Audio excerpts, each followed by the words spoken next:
apologize that It's okay. we have to speak in English and so on. Now, my question is, my situation is, and you have been a lot of help for me, okay? And I think what you teach or how the approach that you give to participants of your seminar and in Georgia as well is very important. I think human being can do more and can develop endlessly, but your introduction to that journey is great. Now, it also coincides with the topic of my weekend. So you're in the museum, right? And I choose a topic for the weekend and I discuss it. I came here with a friend, Eka, and yesterday she told me that I should write the story of the croissant. Of what? The croissant. Croissant. I don't know if you remember. Yeah, I remember. And if I wanted to talk about the story of the croissant, it's because inside each one of us, it's like if there were two people. One that is loving, happy, altruist, not egoist. And the other one is afraid, fearful, worried, in duty, I have to, and life is hard, and I am tired. And this one is me, me, me. And this one, even when he's altruistic, like he gives money for charity, he gives money for charity to feel that he is a good person. So it's again about me. So it's not real altruism. Okay, so I'm going to tell you a small story because. Yeah, Okay. So, because the big difference between these two people is that one is creating his life out of what he wants, and the other one is at the mercy of events. My boss did this to me, my wife did this to me, I have to take the children to school, and life is difficult, and my car broke, and I don't have enough money, and when shall I go in I am a victim. And I remember when I was in that state, even going to see friends I love, it was like I had to. Or see my parents once a week. I'm a good son, I have to see my parents. Okay. So I have a small story to understand the difference of state between when I am the one that is giving, let's say altruist, but I don't like the word altruist because it can be perverted. Yes. And when I am a victim, because I can be altruist and be a victim. I can be altruist and be a victim. Yeah, because I do it because it's the right thing to do. What's the right thing to do? Or it's also a law. Oh, it's a law. Absolutely. Or it's my moral belief that I have to be altruist. Yeah, absolutely, absolutely. So I am victim of my moral beliefs. Okay. Okay, so how to know when we are creating our life and how to know when we are a victim. And I have this small story that Eka told me to write. And in the beginning I thought, who would be interested? Yeah, I think. But let's try. okay, let's go. So, you have, the story is like this. It takes place in Paris. I am French, you can hear it. I cannot hide it. Let's say I am on a diet, and my diet does not allow me to eat croissant. Okay? When I take a decision like this, I feel strong. I go down the stairs. I walk in Paris. It is spring. My lungs are full of fresh air. I start walking. And I don't know if you know, but in Paris, every corner, there is a pastry shop. So I walk and I am attacked by a strong smell. How would I feel? I want croissant. Yeah, salivating and moving, but I am just on a diet. So of course I feel a victim of my decision, a victim of pastry shops, a victim of croissant, a victim of life. I see people who eat, they never get fat. I'm the victim. Okay. So let's continue the story. I get to the pastry shop. I enter the pastry shop. I have two choices. Either I eat the croissant or I don't. Let's say I eat the croissant. So I take the croissant and how do I feel? How do I feel? I'm guilty. It's a French croissant, it's good. But then I feel guilty because... Then I feel guilty, but in the beginning. I feel pleasure. Pleasure. It's not Italian or British croissant. Okay, so pleasure. It's a great croissant, but yes. then I say... Then I feel guilt. Okay, so pleasure, guilt, I am a victim. Okay? So first I was a victim because I wanted croissant and I cannot eat. Yes. Now I eat and I am still victim. Yes. Yeah, okay. Okay, we agree? Yes. Okay. So the big understanding that can change one's life is what follows. What we are going to see now. Yeah. Okay?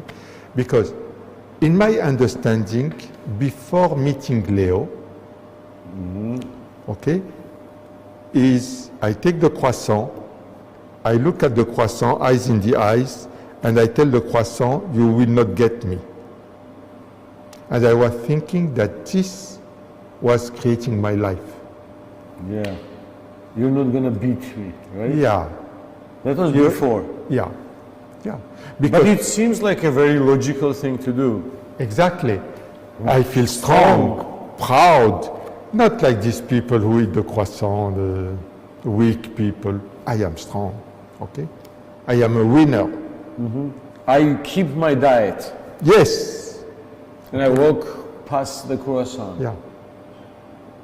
But in fact, I am still at the mercy.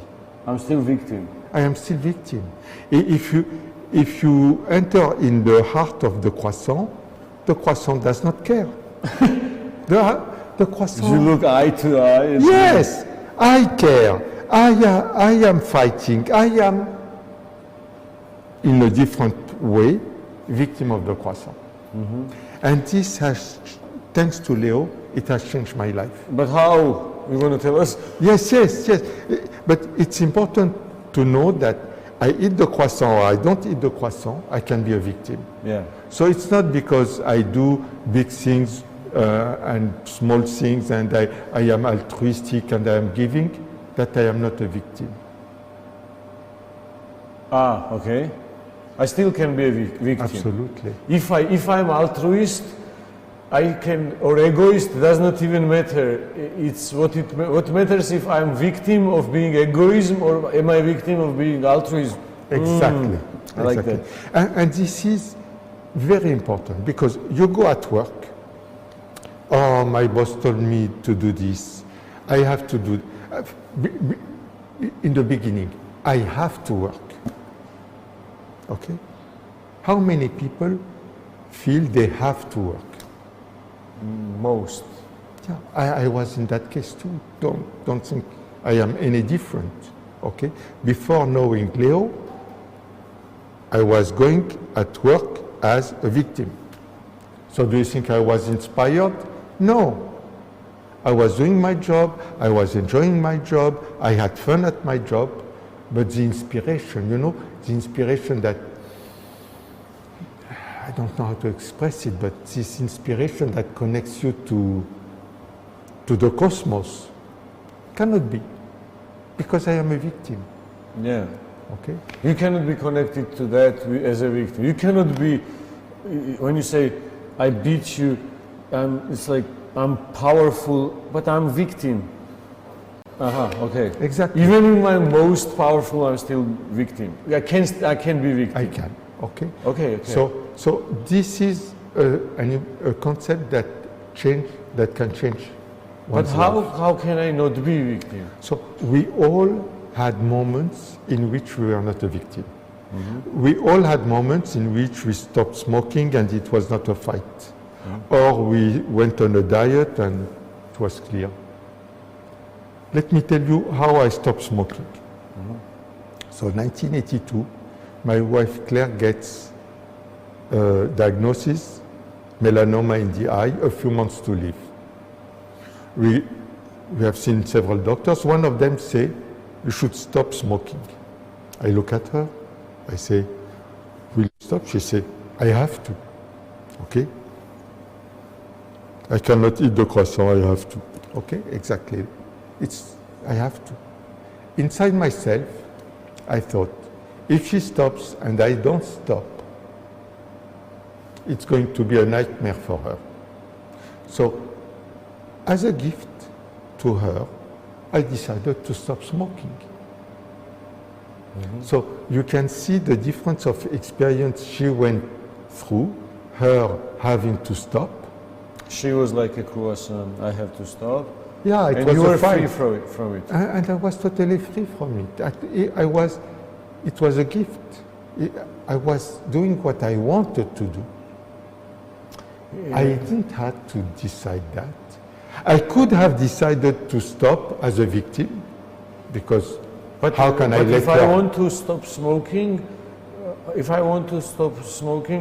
like I don't have to be in that case, right? Like, how does that translate into my real life? Like, do I have, yeah? In real life, you have to take a moment before doing things.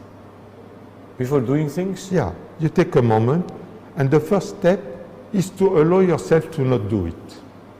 Anything? Yeah, I'm going to give you another example, just I finish. Once you allow yourself to not do it, you ask yourself, do I want to do it? Because if I don't do it, there are consequences. Okay? And if you do it sincerely, really sincerely, you start learning, because there is a learning process. You start learning to create the life you want. Let me give you another example. We had this participant, a surgeon.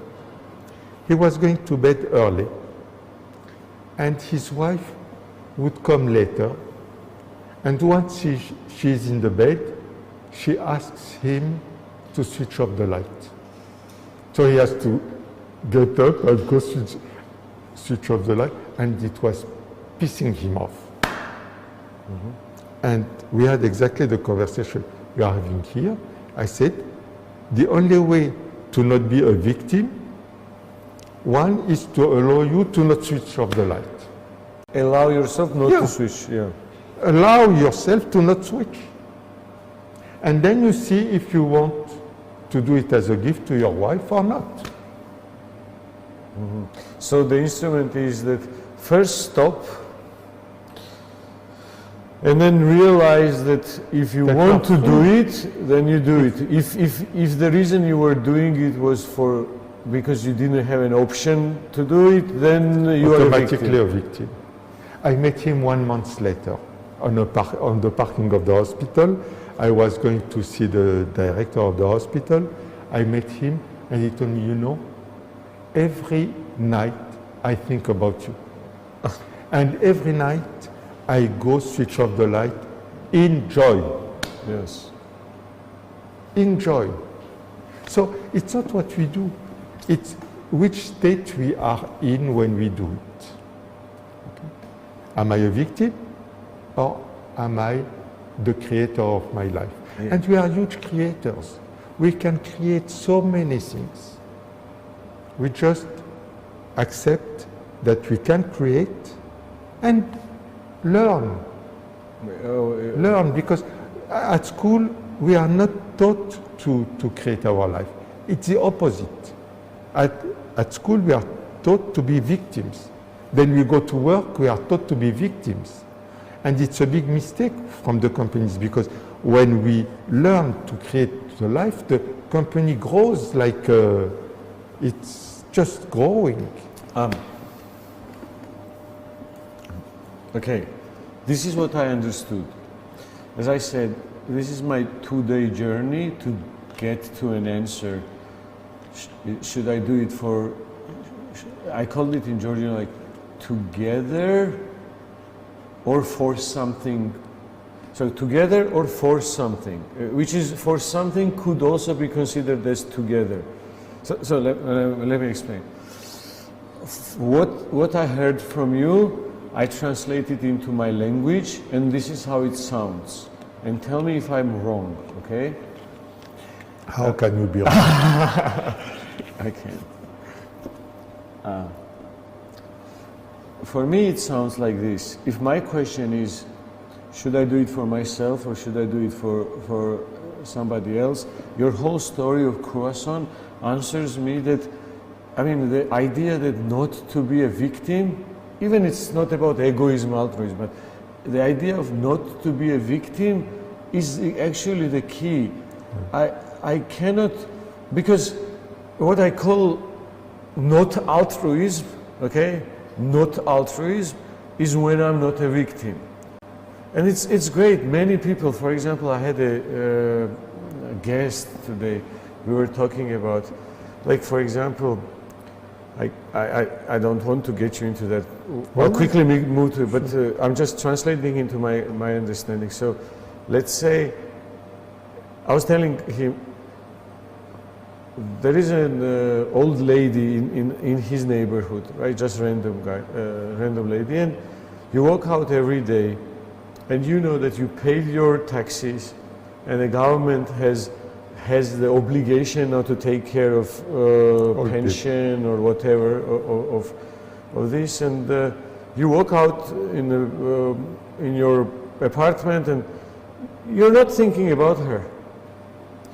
But you are forced, like the guy, to stand up and switch off the light. Even if there is moral and here is the legal obligation, we cannot allow ourselves first not to care about old people, for example, and young people, and all the people in trouble.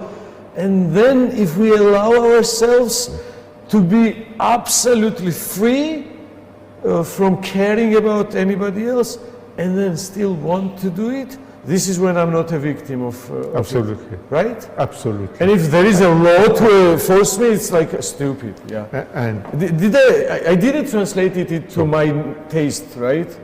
No. It's correct. No, let me go in a little more in that direction, Okay. because if we just stay with the mind, we can lose